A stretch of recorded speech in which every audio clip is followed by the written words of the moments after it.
Showtime, it's Coach Guillen here. Today we're going to be talking about defense. Coach Barlow actually gave me some suggestions and tips and mentioned that I should talk about a man-to-man team concept for defense. So this video is going to be about that.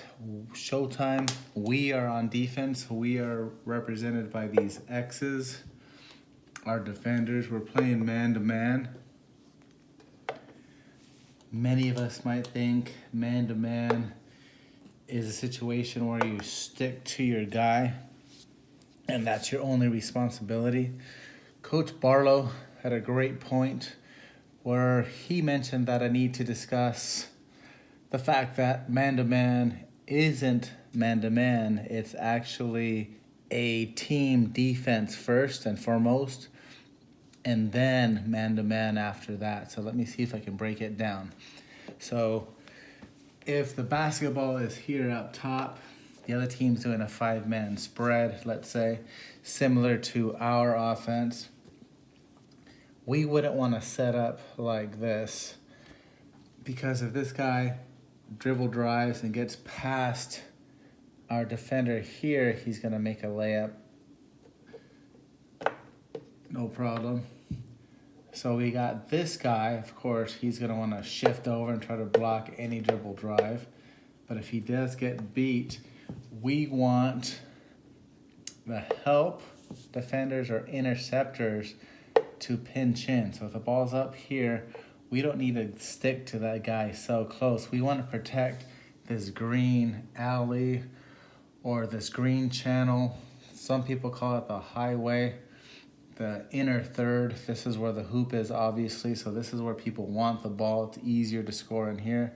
So that's what we have to protect. We need to get the ball out of the highway here. So this guy would pinch in here. This guy would pinch in here in case he dribble drives this way. This winger could also pinch in, and he would pinch in. So we would rather, for our team, give away the pass here. If the pass goes there, then we close out. Then this guy shifts and becomes an interceptor in case he dribble drives. He can help stop it and intercept the dribble. If the pass gets thrown back up, then he closes out. He shifts back. He shifts back. If the ball comes over here, then we close out. There's this shift here. And also now he doesn't need to be on his guy out here. He's actually, so if the ball gets penetrated here, this is the help here.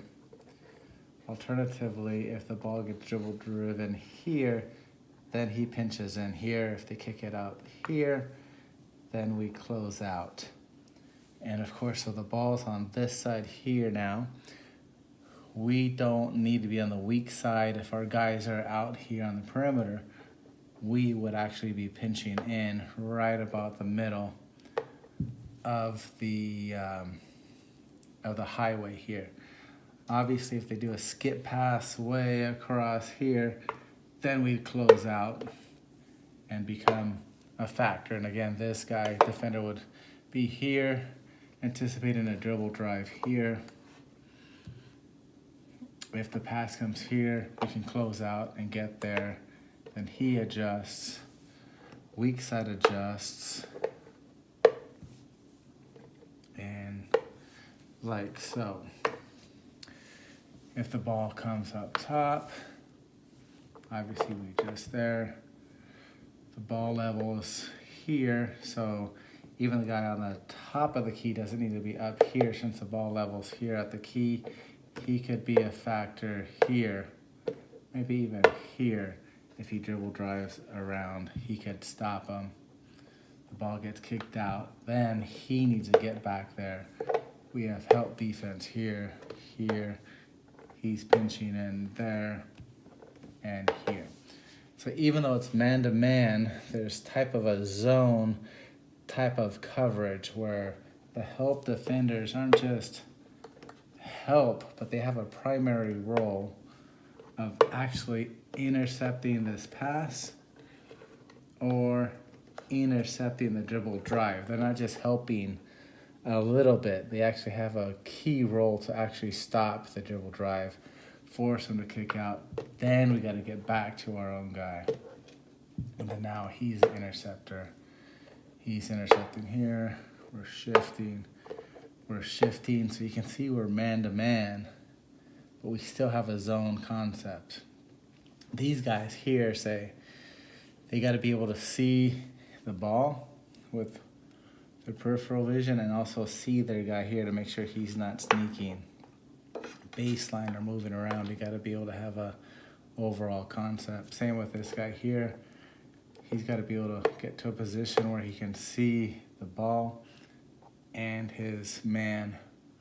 Same with this guy here. Obviously, he's trying to prevent the dribble drive here, but if his guy starts sneaking back, he's got to kind of keep an eye on him with his vision, and if he does kick it over, then we have this guy helping, but we also have this guy's man who he has rushing over to stop him also. So again, it's just an overall team concept for man-to-man. That's what we're going to start working on.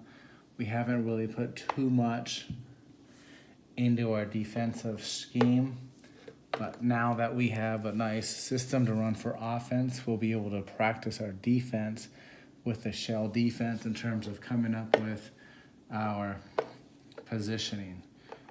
It's where our offense is going to help our defense, and our defense will help our offense. Steel sharpening steel.